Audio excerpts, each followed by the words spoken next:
Sertifikasiku, kembali lagi bersama saya Rati Yulianti di Bincang Sertifikasiku.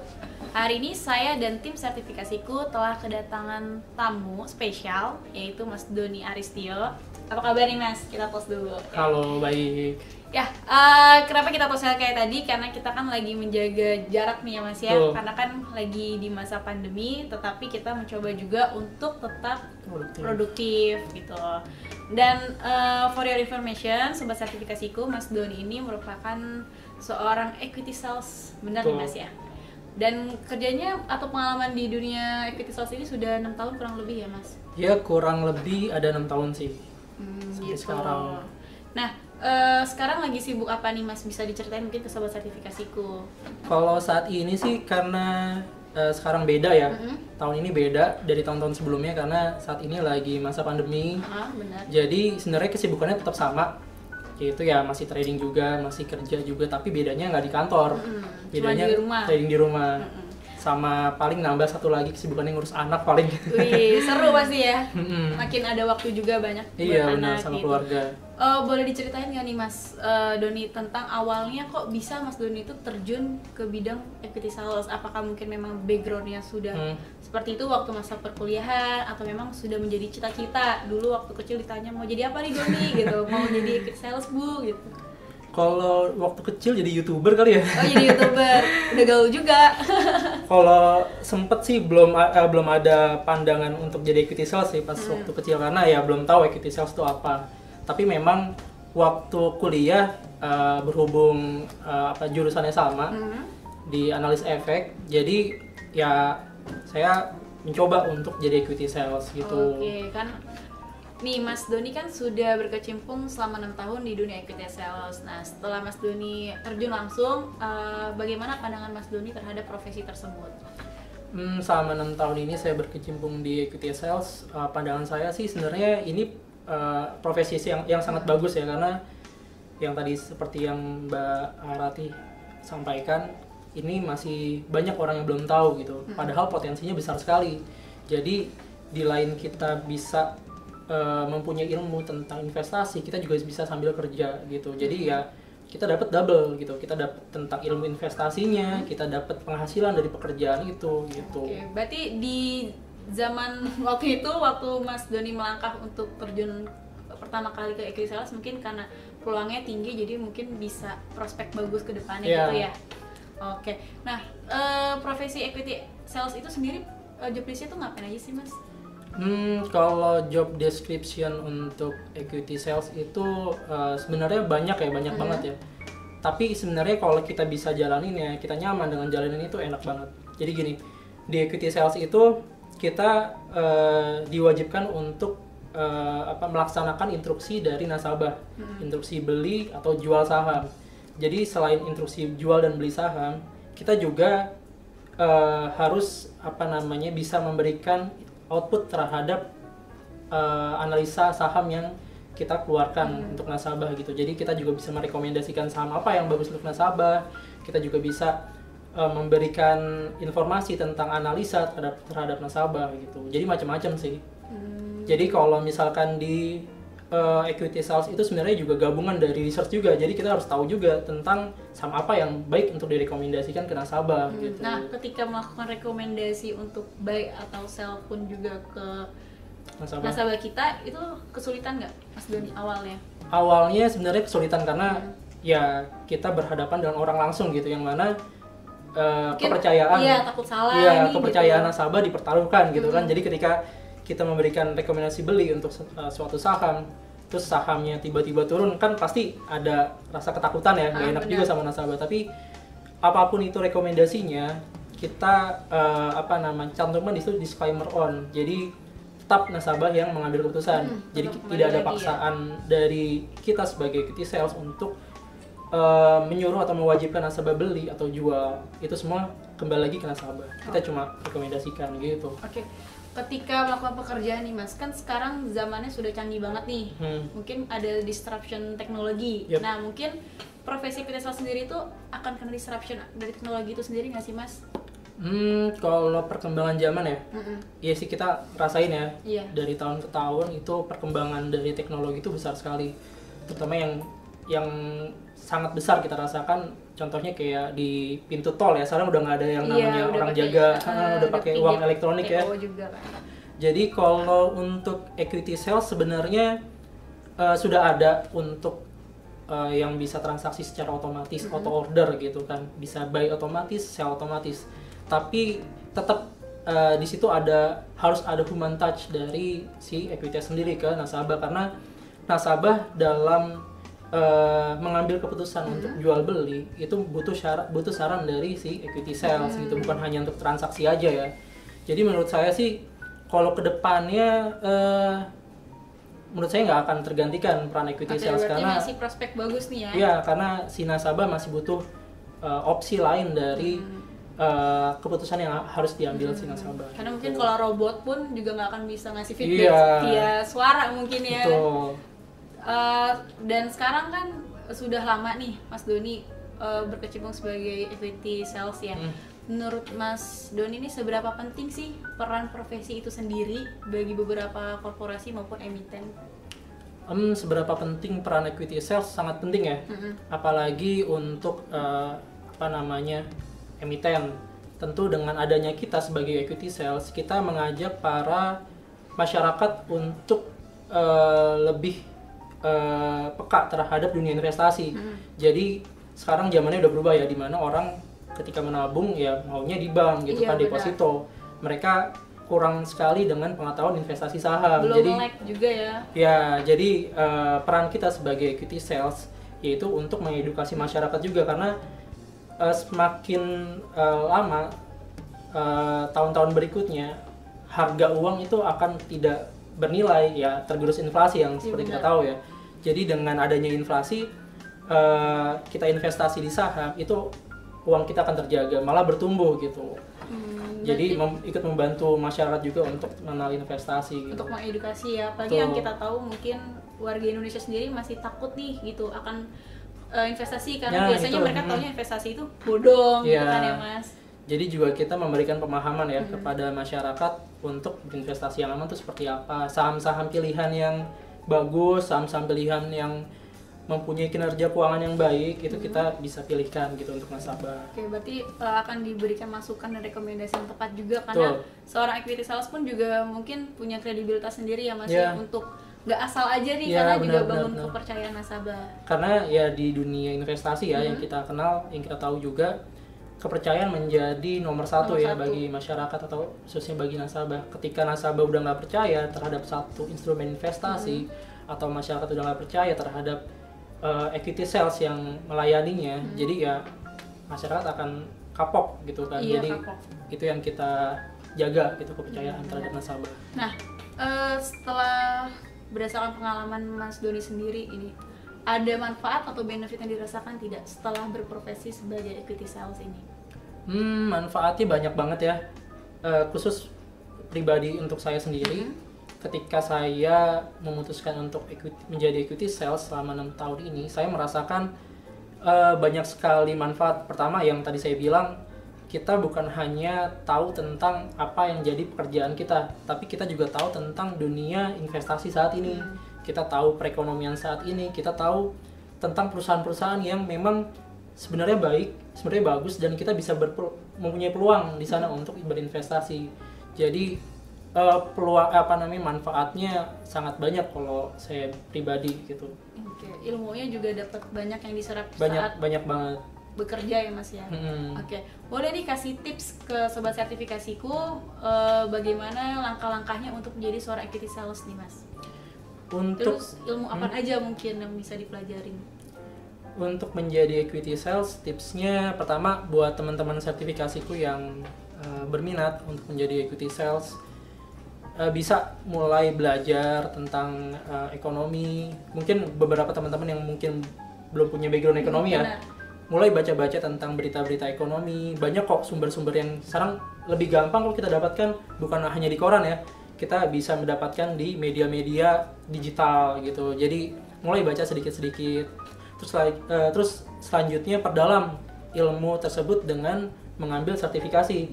Karena untuk menjadi equity sales ada syarat yang diwajibkan, yaitu mempunyai lisensi, yaitu wakil perantara pedagang efek.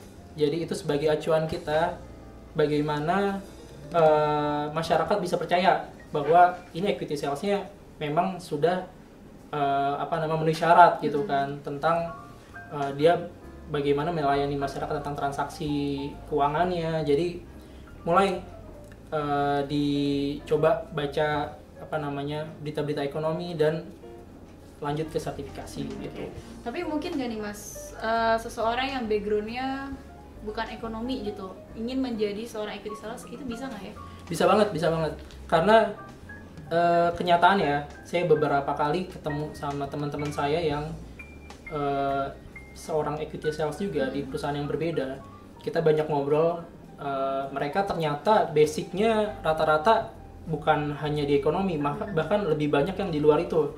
Jadi nggak menutup kemungkinan ya bagi kita yang bukan dari basic ekonomi untuk menjadi equity sales, karena balik lagi, untuk saat ini peluang bekerja di pasar modal itu sangat besar. Apalagi profesi equity sales menjanjikan karir yang sangat bagus, menjanjikan penghasilan yang sangat bagus. Yang tadi saya bilang, kita bukan hanya dapat uang hasil pekerjaan kita aja, tapi kita juga bisa berinvestasi dengan ilmu yang kita miliki gitu. Oke. Buat sobat sertifikasiku mungkin bisa dipertimbangkan salah satu profesi equity sales ini ke depannya. Dan untuk role model sendiri nih, Mas Doni, dalam dunia pasar modal ada nggak role modelnya? Role modelnya ada beberapa, tapi yang saya paling suka sih, yang mungkin teman-teman juga udah tahu ya, Warren Buffett ya. Iya. Yang saya suka dari dia quote-nya yang saya mengena gitu di saya. Dia bilang gini, jika kalian nggak bisa menghasilkan uang selama kalian tidur, kalian akan bekerja terus sampai kalian mati. Jadi ya benar juga, kalau misalkan hanya kerja terus dinikmati itu juga ujung-ujungnya juga semua orang akan mati. Iya benar. Jadi sebisa mungkin di masa yang produktif ini, di masa muda kita manfaatkan untuk belajar investasi, karena itu akan berbuah nanti pada saat kita tua. Jadi kita udah nggak usah lagi capek-capek nyari uang dari bekerja, kita cukup mendapatkan hasil dari investasi kita gitu. Oke, jadi hari tuanya bisa lebih menjanjikan ya Mas, lebih bermanfaat kalau kita melek akan investasi itu sendiri. Iya benar. Gitu. Bisa diceritain nggak sih Mas nih kondisi pasar modal saat ini? Kan kita tahu nih kita lagi pandemi global kayak gini. Ini kondisi market saat ini tuh bagaimana nih menurut Mas Doni ya? Kondisi saat ini sebenarnya berimpact ke semua sektor ya. Seperti kita tahu dari awal tahun sejak merebahnya pandemi COVID-19, semua sektor kena, khususnya sektor investasi, sektor jasa investasi. Jadi sebenarnya impact yang kita kena, kondisinya sekarang beberapa instrumen investasi turun, ya tidak terkecuali saham ya. Jadi sebenarnya kalau dilihat saat ini, saya nggak tahu ya, malah jadi peluang buat masyarakat investasi. Nah, belakangan ini ketika terjadi COVID-19, terjadi pandemi dan menimpa ke sektor investasi, yang anomalinya adalah ketika banyak orang yang berpikiran untuk mengamankan investasi ya, karena saat ini kan cash is king gitu kan. Tapi enggak, malah yang saya dapatkan itu beberapa bulan terakhir orang-orang malah banyak yang minta untuk pembukaan account saham di saya. Jadi ya di beberapa sekuritas juga pasti saya yakin sama gitu. Karena orang udah mulai melek dengan investasi dan dia tahu bahwa harga saham saat ini yang murah itu tidak mencerminkan nilai asli dari saham tersebut. Seperti contoh pada tahun 2008 dan 98 itu contoh yang sangat bisa kita ambil pelajaran. Pada saat itu banyak bermunculan orang-orang kaya baru. Iya benar. Kalau bisa dibilang OKB, orang kaya baru gitu, dari saham, dari investasi, karena ketika itu mereka yang sudah berpikiran untuk investasi, yang sudah berpikiran maju untuk membeli saham dengan kinerja yang baik dan harga yang murah, mereka menanamkan uang mereka di instrumen investasi semua, khususnya saham. Jadi setelah krisis selesai, mereka sudah membeli saham dengan harga yang murah, padahal tidak mencerminkan harga sekarang yang harusnya bisa lebih mahal. Mereka ya tinggal menuai hasilnya aja. Jadi banyak bertebaran orang-orang kaya baru. Malah gitu. jadi cuan ya kalau malah jadi cuan. naik setelah pandemi. Makanya saya pikir hari ini ya, di masa seperti ini orang-orang sudah maju pemikirannya, sudah tidak lagi berpikiran bahwa kerja tuh di luar rumah gitu. Benar. Kerja tuh bisa di dalam rumah dengan modal gadget dan wifi gitu kan, dan Benar, internet. iya. Jadi ya yang saya alami dalam beberapa bulan terakhir, banyak orang-orang yang mau membuka account di saham. Jadi mereka banyak belajar ilmu tentang saham, banyak belajar ilmu tentang investasi. Jadi ya saya pikir orang-orang saat ini sudah melek kok, tapi kita Indonesia masih butuh banyak investor lagi gitu untuk membesarkan emiten-emiten kita gitu. Oke, berdasarkan penjelasan dari Mas Doni ini kan justru di masa krisis kayak gini, lagi masa pandemi kayak gini, justru banyak orang juga yang melakukan investasi, Mas. Iya, benar. Nah, itu kan tak terlepas dari peran seorang equity sales di Ya, setiap perusahaan benar. sekuritas ya, Benar. terutama. Nah, mungkinkah prospek seorang equity sales ini sendiri tuh bakalan lebih luas nih peluangnya? Peluangnya pasti sangat besar ya, apalagi yang kita tahu masyarakat sudah mulai melek tentang dunia investasi, dan sebelumnya juga dari Bursa Efek Indonesia waktu itu kalau nggak salah tahun lalu mempunyai program tentang yuk nabung saham. Jadi Benar. dengan modal yang minimal dan modal yang kecil kita bisa mulai investasi saham.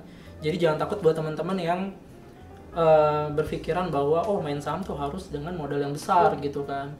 Dan balik lagi, peran equity sales itu juga menentukan bagi investor-investor pemula, karena dengan adanya equity sales, dengan adanya bisa dibilang broker saham, investasi nasabah tuh bisa lebih terarah, dan kita bisa mengajarkan tentang analisa kepada nasabah. Jadi nasabah nggak lagi tuh yang kasus investasi bodong, investasi yang menyesatkan, atau mungkin saham yang gorengan yang jatuh lebih dalam gitu. Jadi kita bisa mengedukasi nasabah lewat situ gitu. Oke, berarti perannya cukup penting banget. Penting banget.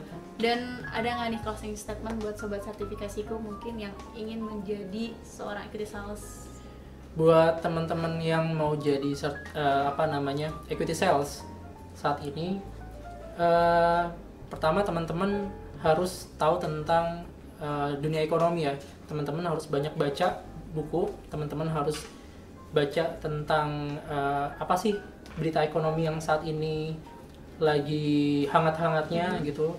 Teman-teman harus update terus, dan teman-teman jangan malas untuk baca laporan keuangan. Kalau misalkan teman-teman mungkin nggak tahu tentang laporan keuangan itu apa, kita bisa belajar kok. Banyak kok buku-buku yang udah beredar gitu ya di toko-toko buku. Kita bisa cari tentang penganalisa laporan keuangan. Dan terlebih lagi, selain itu semua persiapan yang kita butuhkan, ilmu yang kita butuhkan untuk menjadi equity sales, kita juga butuh sertifikasi, kita butuh lisensi untuk meyakinkan bahwa kita ini sudah terverifikasi gitu kan dari investasi di equity sales. Jadi nasabah nggak lagi ragu gitu tentang profesi equity sales gitu. Oke, berarti emang equity sales yang kompeten itu juga penting ya, Mas? Penting, sangat penting. Jadi untuk menjadi equity sales tuh nggak sembarangan. Iya.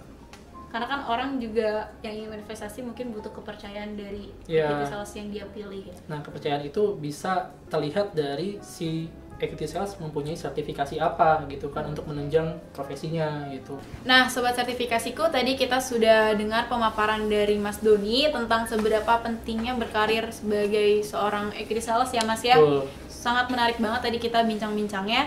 Dan terima kasih nih Mas Doni sudah meluangkan sama-sama. waktunya di masa PSBB seperti ini mau share ilmunya tentang equity sales kepada sobat sertifikasiku. Mungkin ada kontak sosial media yang bisa dihubungin? Nah, buat teman-teman sertifikasiku yang mau belajar atau mungkin mau berminat sebagai profesi equity sales, biasanya saya juga banyak mengedukasi lewat sosial media. Bisa ke Instagram saya ke Doni_Aristio. Nah, di situ juga biasanya banyak konten-konten yang biasa saya posting untuk edukasi gitu. Berarti cukup menarik juga Mas Doni aktif di sosial medianya. Jadi sobat sertifikasiku jangan lupa di-follow juga untuk sosial medianya Mas Doni. Dan terima kasih sobat sertifikasiku yang sudah menonton video ini, dan jangan lupa untuk like, comment, subscribe, dan share. Jangan lupa nyalain lonceng notifikasinya ya, untuk update terus video-video dari sertifikasiku. Dadah Mas. Salam. Dah. Ayo, sertifikasikan dirimu sekarang juga, karena sertifikasiku makes Makes you you certified. certified.